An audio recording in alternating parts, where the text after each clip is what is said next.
Well, it was supposed to be an early Cinco de Mayo celebration, but a carnival in Orange County turned into a deadly crime scene. Gunfire broke out, and in the end, one man was killed. CBS 2's Finnstrom live in La Palma Park, where this all unfolded. What an awful story, Cara.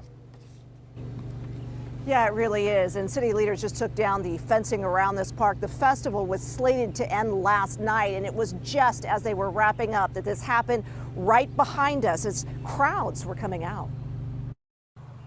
It's scary, very scary. It was just a really loud sound and everyone started screaming. Everyone was just leaving, trying to get out. Austin Maurer was working at the Anaheim Cinco de Mayo festival when a group of teenagers started fighting near the exit. It happened as the festival was closing, with crowds leaving.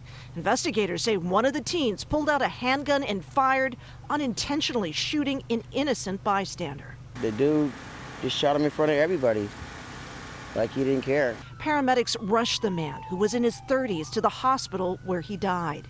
Detectives say it appears he had just been enjoying the festival. He had no involvement in this fight, just a bystander. Sergeant Shane Carringer says officers who patrol the family event quickly detained several teens, putting bags on their hands to preserve any gun residue evidence. They also recovered a weapon. And early this morning, they booked one of those teenagers on suspicion of murder, a 17-year-old from Anaheim. Detectives are still working to determine a few things. One, if gang involvement played a role in this homicide. Two, how a 17-year-old came across a handgun that he brought here to this park. City leaders showed up at La Palma Park today, also looking for answers about what they call the only deadly violence in the festival's 50-year history. We was in a closed environment with the police and they still did these kind of things. Now that was scary. If they could do it in front of the police, come on. Sergeant Carringer tells us the other 3 teenagers who were detained last night have since been released.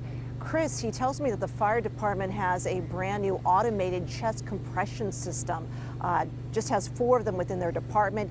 They did use one of those last night here trying to save this man's life, but sadly, nothing could be done. Yeah, Cara, just an awful story. Thank you for that report.